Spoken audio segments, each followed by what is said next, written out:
Hello students, good evening everyone. तो last time हम कर रहे थे रजिस्टिविटी के बारे में। ठीक है, आज का जो अपना लेक्चर होगा वो होगा कॉम्बिनेशन ऑफ रेजिस्टेंस।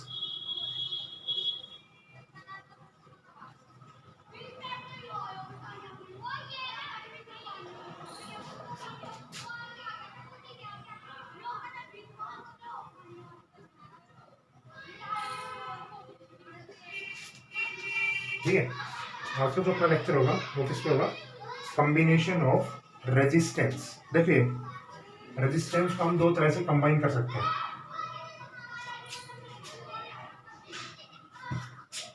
एक होता है series combination,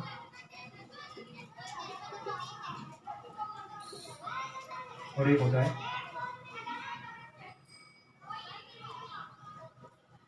parallel combination. Okay, दो तरह से हम रेजिस्टेंस को कंबाइन कर सकते हैं। एक होता है सीरीज कॉम्बिनेशन और एक होता है पैरेलल कॉम्बिनेशन। ठीक है, रेजिस्टेंस का जो सिंबल होता है वो कुछ ऐसा होता है। This is a symbol of resistance. ठीक है, ये टॉपिक आपको बुक में भी बहुत अच्छा मिलेगा। ठीक है, तो सारी चीजें मतलब मैं लिखवा के, ठीक है, मैं लिखवा नहीं रहा हूँ, डेफिनेशन वगैरह नहीं लिखूंगा, एक्सप्रेशन करूंगा। डेफिनेशन में आपको बता देता हूँ क्या है। बुक में आप आराम से लिखे ना, बुक में बहुत अच्छा टॉपिक दे रखा है, ये भी कोई दिक्कत नहीं है। ठीक है, आपको आसानी समझ में आएगा। देखो, पहली बात तो सीरीज कॉम्बिनेशन में क्या होता है, एंड टू एंड। अगर सीरीज कॉम्बिनेशन है तो उसमें मिलेगा आपको एंड टू एंड रेजिस्टेंस, और इसका मतलब ये है वन पॉइंट टू अनदर।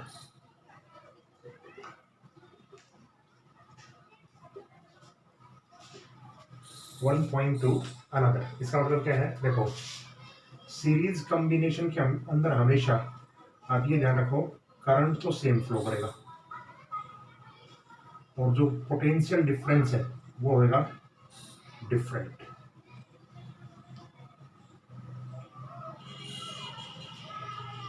ठीक है, अगर मैं बात करूं पैरेलल की, तो पैरेलल में करंट तो डिफरेंट रहेगा और पोटेंशियल सेम। बस ये दो चीजें आप याद रखो। ठीक है, डेफिनेशन में भी ऐसे दे रखा है कि जिसमें करंट फ्लो सेम करे लेकिन हर एक के across potential difference different different हो। इसमें क्या होगा कि एक पॉइंट से दूसरे पॉइंट तक पोटेंशियल सेम रहेगा लेकिन करंट आपको क्या मिलेगा? अलग अलग। ओके, अब करना क्या होता है, हमें किस तरह हम निकालें सीरीज कॉम्बिनेशन को? तो जो चीज डिफरेंट है वही चीज आपको कैलकुलेट करनी है। ठीक है, ये भी बताएंगे आपको एक्सप्रेशन में। आप इतना याद रखो, जो चीज डिफरेंट होगी वही चीज आप उस सर्किट से निकालेंगे। ठीक है, तो अभी मैं आपके सामने एक डायग्राम बना रहा हूँ। ठीक है, पहले हम लेते हैं सीरीज कॉम्बिनेशन। ये इसकी डेफिनेशन ये पूरी आप वर्ड टू वर्ड लिखे ना बुक से देख के। ठीक है, ओके।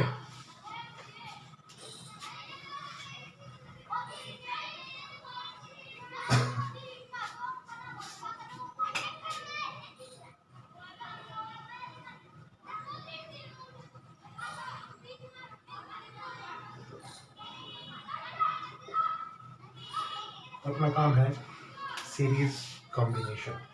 देखिए, सबसे पहली बात तो मान लेते हैं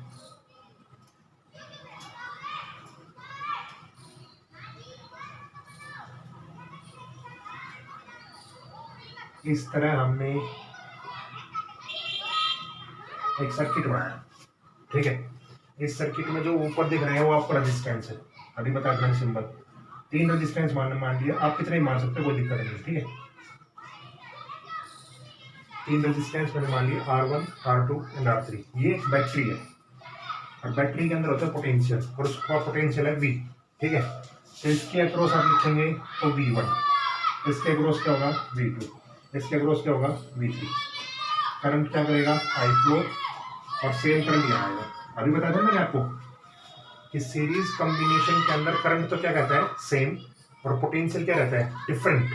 ठीक है, तो पोटेंशियल हर जगह डिफरेंट रहेगा, करंट हर जगह सेम है। ठीक है, करने का तरीका क्या है? देखो, ठीक है, ये तो आप लिख लोगे ना, late R1 R2 R3 are connected in series. ठीक है, अकॉर्डिंग टू ओम्स लॉ करना क्या आपको, अकॉर्डिंग टू ओम्स लॉ,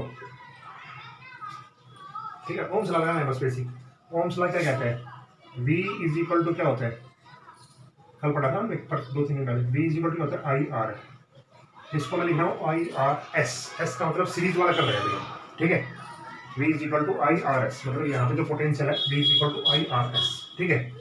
अब इसके लिए देखो मैं, ठीक है, फॉर पोटेंशियल डिफरेंस V1 कितना होगा, क्यों अभी मैंने बताया था ना निकालना है क्या आपको, जो डिफरेंट चीज है तो होगा, देखो करंट तो सेम जगह फ्लो कर रहा है हर जगह, यहाँ भी करंट आई है, वहाँ भी हर जगह ही करंट है, लेकिन वहाँ पर रेजिस्टेंस कितना है R1। इसी तरह V2 की जगह क्या आ जाएगा IR2, V3 की जगह क्या आ जाएगा IR3, ओके, ठीक है। नेट पोटेंशियल कितना है, नेट पोटेंशियल डिफरेंस कितना है, देखो V is equal to total कितना था, V ऊपर कितना था V1 plus V2 plus V3, बस ये वैल्यू रख दो आप। देखो V की वैल्यू कितनी है IRS, V1 कितना है IR1, V2 कितना है IR2 और V3 कितना है IR3, है ना, ऐसे I हर जगह से कॉमन आ गया,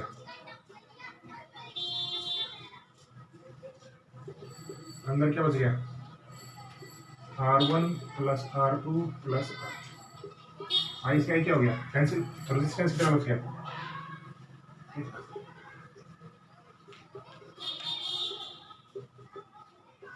ठीक है, समझ गए।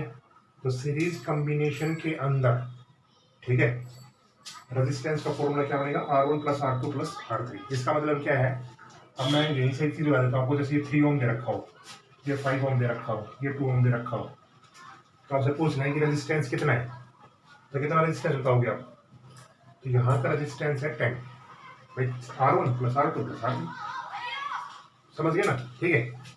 अगर यहाँ पे n number of resistor, if n number of resistors, तो RS जो होगा ना वो कितना होगा NR के बराबर, ठीक है, n टाइम्स R को जोड़ दीजिए बस अब NR, ठीक है। तो ये समझ में आ गया होगा आपको, शायद आसान ही काम, तो सबसे आसान काम यही है इसमें, इस चैप्टर में सीरीज कॉम्बिनेशन, ठीक है। और इस क्वेश्चन आते हैं, ठीक है। तो अगला काम हम करेंगे पैरेलल, कर लोगे आप पैरेलल, ऐसे ही करना है, ऐसा ही मेथड है सेम, चलो बता देता हूँ कोई बात नहीं।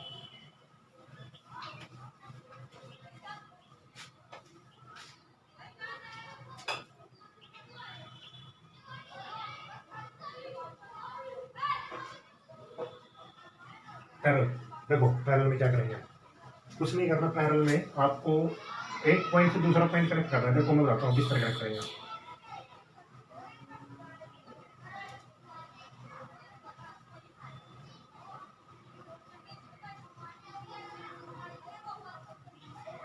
ऐसा,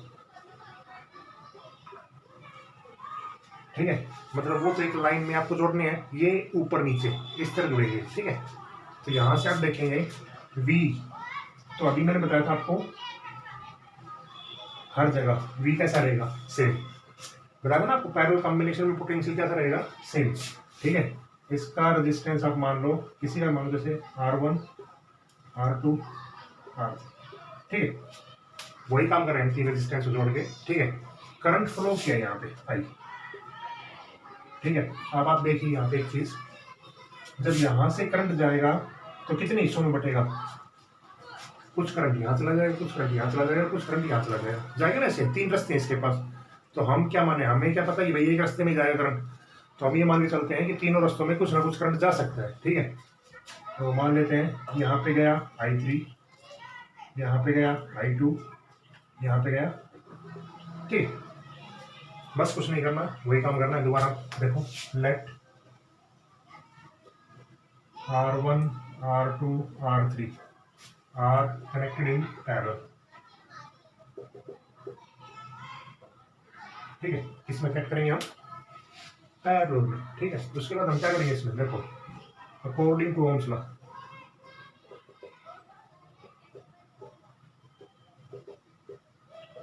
ओम्स लॉ को अगर हम देखते हैं तो देखिए V इज इक्वल टू क्या होता है, आई आर, हम क्यू आर में लिख रहा हूँ उसको P, क्यों लिख रहा हूँ P आप समझ गए होंगे। पिछली बार हम ऐसे लिख रहे थे सीरीज के लिए, अब की बार हम P लिख रहे हैं पैरेलल के लिए, ठीक है। पोटेंशियल डिफरेंस, अब देखो आपको डिफरेंट क्या है इसमें, इसमें पोटेंशियल डिफरेंट नहीं है, इसमें क्या डिफरेंट है, करंट। तो आप करंट निकालेंगे, करंट I1, देखो क्या हुआ, देखो करंट का फॉर्मूला होगा यहाँ से V अपॉन में R, देखो यहाँ से अगर करंट निकालते हो तो V अपॉन में R होगा ना, जैसे V is equal to I R होता है तो I निकालो तो V अपॉन में R होगा, तो V तो सेम है, R अलग हो गया। I2 लिखेंगे तो V अपॉन में R2, I3 देखेंगे तो V अपॉन में R3 हो गया ना ऐसे, ठीक है। नेट करंट कितना था, नेट करंट था अपने पास I था ना, तो I इज इक्वल टू कितना हो गया, I1 plus I2 plus I3। अब ये 4-5 होते ना तो और जुड़ जाते, कोई दिक्कत नहीं थी, एन तक जुड़ सकते हैं, कोई दिक्कत नहीं है, ठीक है, हो गए। उसके बाद अब वैल्यू रख दो बस, I की वैल्यू अगर मैं यहाँ से देखूँ, चलो ये बात देखते हैं, I1 की वैल्यू क्या है, V अपॉन में R1, V अपॉन में R2, V अपॉन में R। इस इक्वेशन से I की वैल्यू क्या आएगी, V अपॉन में RP, और इस टर्म से कॉमन क्या रहे V, अंदर क्या बचेगा,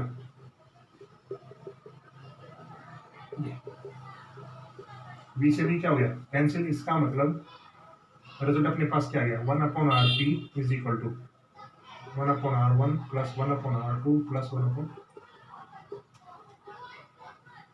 ठीक है।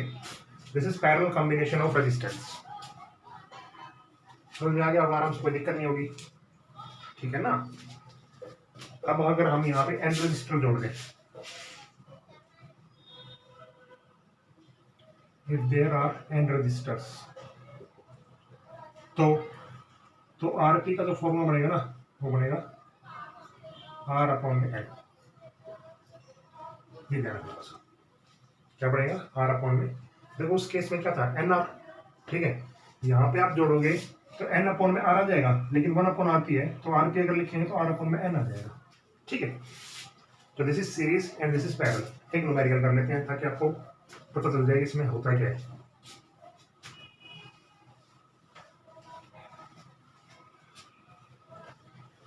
ठीक है, बुक से आप और अच्छी तरह कर सकते हैं, कोई दिक्कत नहीं है, बुक में बिल्कुल ऐसा ही मिलेगा, डेफिनेशन आप लिख लेना बुक से बस, ठीक है। न्यूमेरिकल मैं कैसे ले रहा हूँ रैंडमली आपको समझाने के लिए, देखो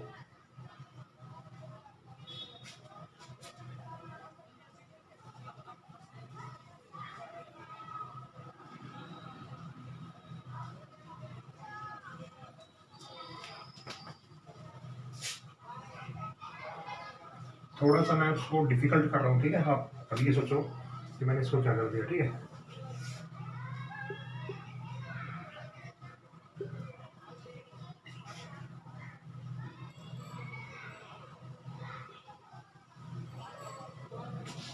क्या निकालना है इसमें, इसमें 2 चीजें निकालनी है, ठीक है। इसमें मान लेते हैं 2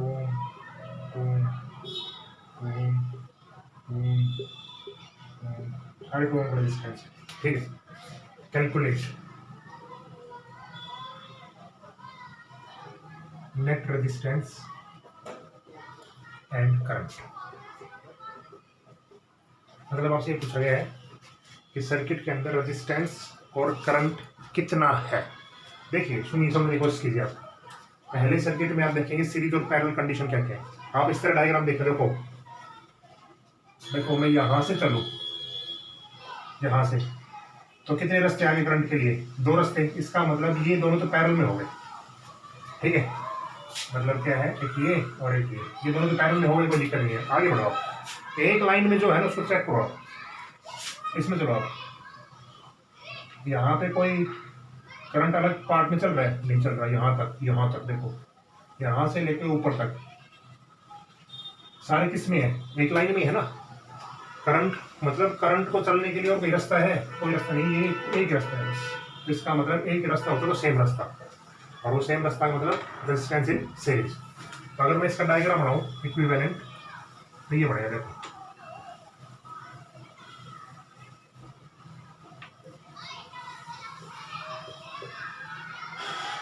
देखो क्या डायग्राम बनेगा, सुनो। ये तो करंट अपने पास, ये चारों रेजिस्टेंस किसमें है, सीरीज में। तो चारों रेजिस्टेंस है आर नेट, देखो कितना है, R1 plus R2 plus R3 plus R4, कितना हो टोटल 8 हो गया ना। ठीक है, तो इसका मतलब ये तो 8 हो गया। ये कितना है 2 ओम और ये 2 ओम। ये दोनों आप देखो किस में दिख रहे हैं आपको, अभी हमने किया था इस तरह का, इसमें ये पैरेलल में। तो सर्किट कैसा हो जाएगा अगली बार।